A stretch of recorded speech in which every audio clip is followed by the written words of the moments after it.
If you give me your name and where you're from. Okay. My name is Benjamin Buckland. I'm from Oklahoma, although my parents divorced when I was young, and I lived in two states for most of my life. So I was born in Oklahoma and grew up there until elementary school, middle school, and then moved to Virginia outside Washington, D.C., and I lived there for 10, 15 years. I see. Now you served in the military. I enlisted in 2003 in the infantry. I was working. I was working in Oakland, actually, or not Oakland. I was living in Oakland, working in East Palo Alto as a video game tester. And it was just after the .com bubble burst, and there was not a lot of job opportunities, and then somebody decided to fly planes into the towers. And at that point, everything changed. Everything changed. So I did enlist, and I wanted a challenge. I mean, I had done IT networking.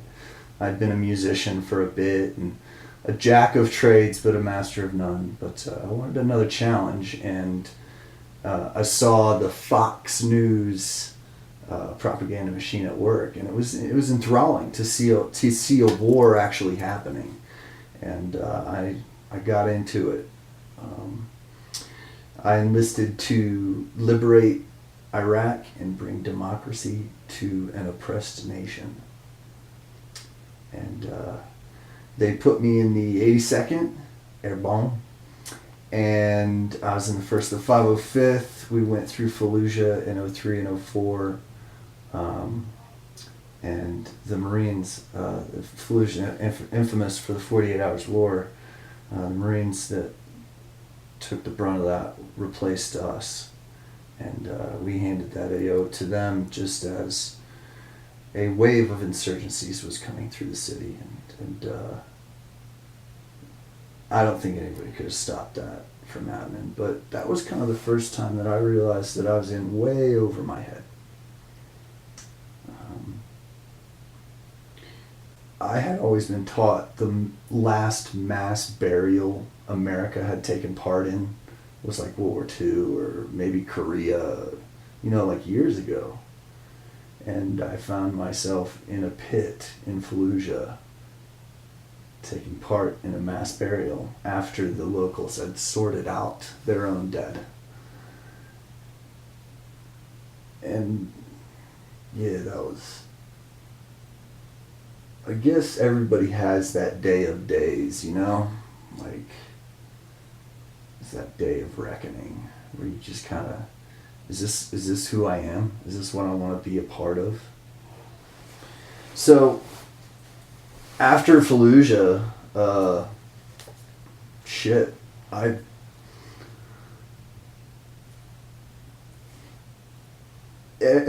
as in life, everything's very complex, right? So with the 82nd, you may get injured, and you may even get injured in theater, but the Superman mentality is that you hide it. A Purple Heart's an expert marksman badge for the enemy. You don't want to give that to them. So I would say 70% of us, just no matter what, we just check boxes. Are you okay? Yeah, I'm great. Let's go. Next mission. Yep. And but you weren't okay. I mean, what you had to witness is something no one could walk away from. Well, absolutely. I mean, especially since it starts dawning on you that you can't kick in doors all day long and call it a humanitarian effort. I mean, I signed on to liberate a country and bring democracy and capitalism to a nation that's been oppressed by a dictator. That's what they sold me on. That's what the president said. And when I got there, well, first off, when I got there, I was just trying to survive. I mean, when we did the combat landing into BIAP, Baghdad International Airport, we're taking anti-aircraft fire, and not from rifles, from crew-served anti-aircraft weapons. And we had been told that, no, don't worry about it, it's just skirmishes, they're dropping their weapons around, which for the most part was true initially. But it was an eye-opener, that everything out of my government's mouth is not necessarily fact. And I had been brainwashed.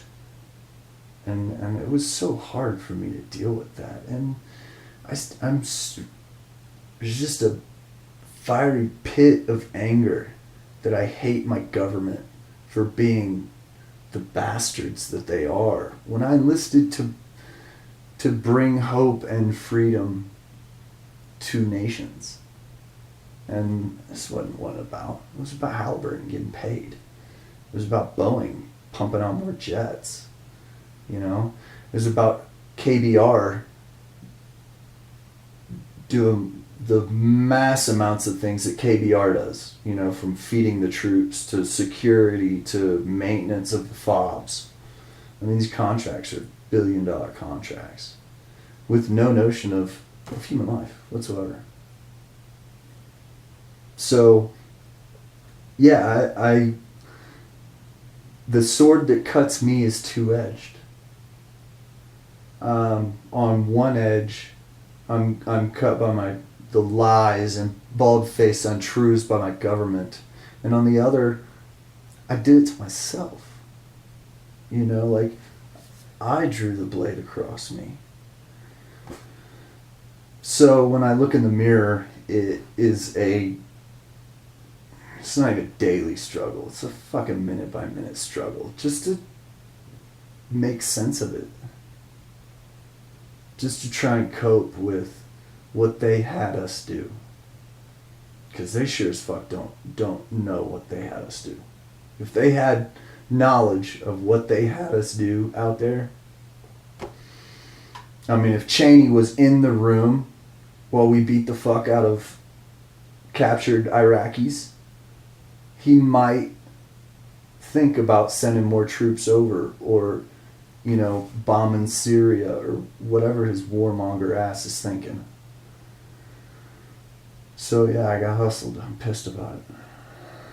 And, I gotta deal with the fact that I may not have had to kill some of the people that I killed. We may have been able to handle this a better way. And it haunts the shit out of me. I think a lot of the military is trying to pull themselves up. And I think the structure that they've made is a positive structure that helps people increase their monetary value in the world and increase a trade. I think that's important. But I think they're preying on ignorance. And I'm not saying these people are stupid, because they're not. I'm just saying they don't have all the facts, and they don't have access to all the facts. So they were like me, they were brainwashed into thinking it was good. How long you been out now?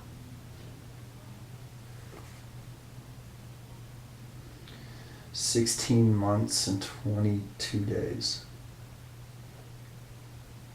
Still not feeling comfortable being out yet? I don't know if I'll ever feel comfortable being out. I don't really think that matters at this point. In 2006, I tried to drink myself to death. And I took 2 years off after I got out of the 82nd. I didn't know what the fuck was happening. So I took 2 years off, and I don't know, I didn't even sort it out. I just made a conscious decision that I wasn't gonna wasn't go out like that.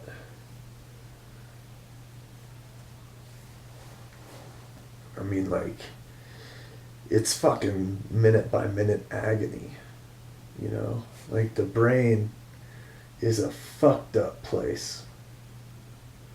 What's it like? Oh, I mean, it just depends on the day. Like, today is pretty chill. When I'm in a funk, you know, it's like war's happening around you.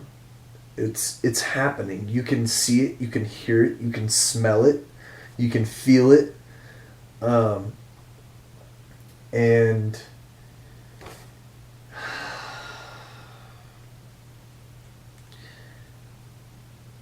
you would give your life for it to stop.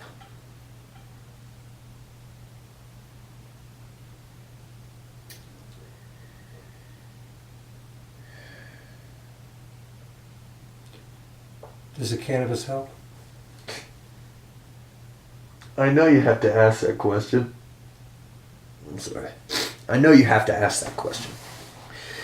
But I'm going to answer it by saying it's really unfortunate that you have to ask that question. We have thousands of years of anecdotal evidence. We have billions of people's statements.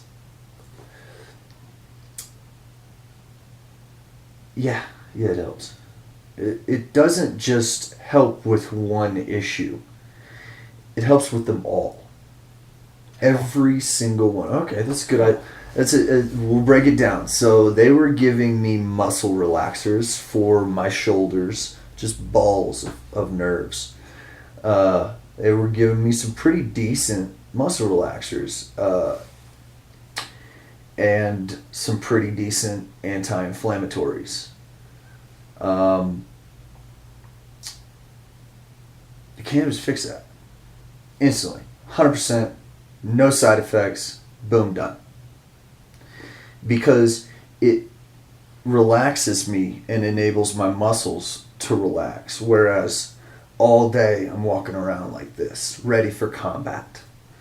And with the cannabis, I can actually stop reacting to combat and be in the moment and enjoy myself. The only time I ever listened to music was pre-mission when I was in the military. It was before a mission, waiting for the mission, or getting ready, getting pumped up for the mission, or thinking about the mission, or whatnot. Before the Army, I was a musician. I loved all music. After the Army, I can't listen to any music in my vehicle. I have to pay attention to road noise. I have to pay attention to extraneous vehicles, all their noises. I gotta pay attention. I gotta pay attention to so many different things that I can't enjoy music in the vehicle. I don't like listening to it at home because I can't hear the door. I don't like putting earbuds in my ears because then I can't hear if you're coming up on me. I can't hear if there's a mass shooting going on next around a corner or whatever, you know, like there's friggin' mass shootings every day now.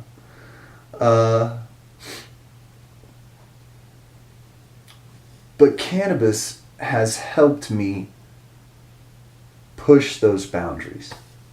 So yeah, those uncomfortabilities, those flashbacks, all that shit's still there. But it's enabled me to, when I am able to relax, it enables me to be really relaxed or really enjoy myself.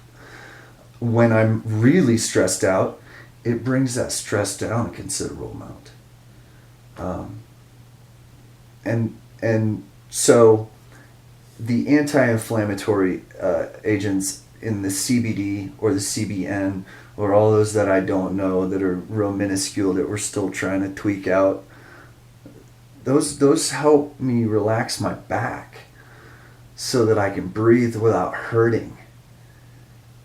A lot of people take for granted fucking breathing. But I'd say most of the guys that have worn body armor for a number of years, it hurts to fucking breathe now.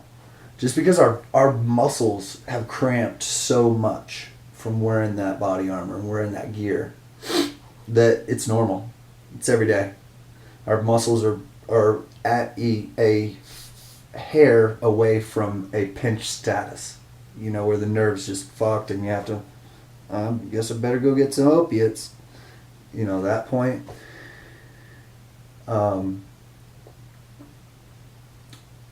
So, yeah. But, and I'm hopeful. Like, I'm on a very hopeful path. A lot of bros are not dealing with it as good as I am. I've had like 10 years to kind of deal with it, so I'm not really brand new to it, to just being fucked up in the head and hating the world and wanting to fucking bash skulls and just the awful things infantrymen are put to do. Those feelings don't go away. And it's up to me to fucking just quell that fire, you know, try and, I don't know, I just think of a good metaphor would be like the cannabis is like water on that fire. You know, it kind of quells that fire in a lot of different ways. It relaxes me. It makes me a little bit happy sometimes. If I get the right strain, I might actually be happy for a bit. And you know, I get the right strain and I'm sleeping solid for 8 hours. I'm pretty much on that now. I got my edibles down. I got my capsules, the little gel caps. I sleep good. I sleep really good.